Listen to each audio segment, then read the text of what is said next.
दो लड़कियां जिन्हें किडनैप करके उनकी जिंदगी बर्बाद करने की कोशिश की गई, पर कैसे दोनों ने खुद को बचाया और अपना बदला लिया, आइए देखते हैं। मूवी की शुरुआत होती है दो बेस्ट फ्रेंड से, केटी और स्लोन।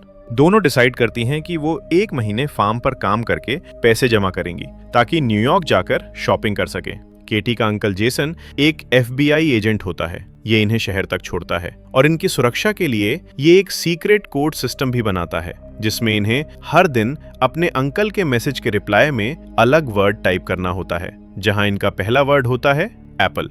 सीन कट होता है और हमें दिखाया जाता है कि बस का इंतजार करते हुए कैफे में उनकी मुलाकात दो भाइयों से होती है, जिनका नाम लूकस और जेड होता है। ये दोनों भाई इन्हें अपनी कार में लिफ्ट ऑफर करते हैं, जहां केटी तो मना करती है, परंतु स्लोन के कहने पर मान जाती है। लेकिन इन दोनों भाइयों की कार में लिफ्ट लेने का इनका फैसला इनकी जिंदगी की सबसे बड़ी गलती बन जाती है। वहीं अगले सीन में ये दोनों भाई केटी और स्लोन को एक अजीब से घर पर ले जाते हैं, जहां इन लड़कियों को पहले तो थोड़ा सा डर लगता है, लेकिन घर पर लूकस और जेड की मां को देखकर ये दोनों बिल्कुल रिलैक्स हो जाती हैं। परंतु अगले ही पल चाय के पीते ही ये दोनों लड़कियां बेहोश हो जाती हैं। इसके बाद इन दोनों को छोटे छोटे कपड़ों में जंगल के बीचों बीच जंजीरों से बांध दिया जाता है, जहां इन्हें पता चलता है कि जिन लोगों ने इन्हें बांध रखा है ये लोग असल में लड़कियों की तस्करी का धंधा करते हैं।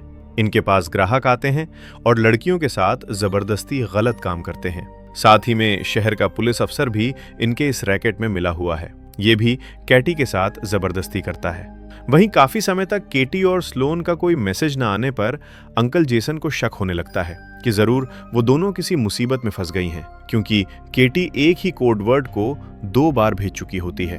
अगर वो दोनों ठीक होती तो अगले दिन इन्हें दूसरा कोड वर्ड भेजना था। जेसन जांच करना शुरू करता है तो इसे पता चलता है कि लड़कियां फार्म पर तो अभी तक पहुंची ही नहीं हैं।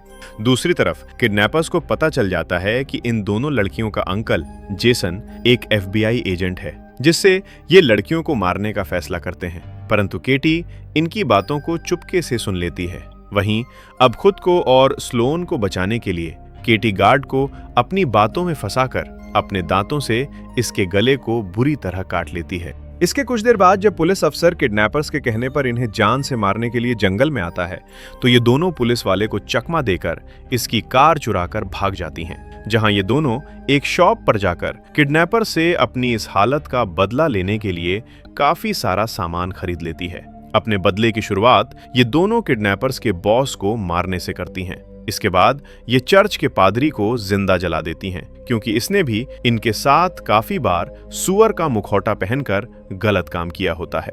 सीन कट होता है और हमें दिखाया जाता है कि पुलिस अफसर ने 2 और लड़कियों को किडनैप कर लिया है, जहां केटी और स्लोन इन दोनों लड़कियों को छुड़ाकर पुलिस अफसर को भी जान से मार देती है। आखिर में ये जेड और लूकस को खत्म करने के बाद ये इनकी मां के मुंह को एक घास काटने वाली मशीन से खुचल कर मार देती है, जिससे फाइनली सभी को मारने के बाद इनका बदला पूरा हो जाता है। मूवी के लास्ट सीन में ये दोनों अपने अंकल जेसन को अलविदा कहकर अपने दर्द को पीछे छोड़कर न्यूयॉर्क के लिए निकल जाती हैं। दोस्तों, कभी कभी भेड़िए को मारने के लिए खुद को भी भेड़िया बनाना पड़ता है।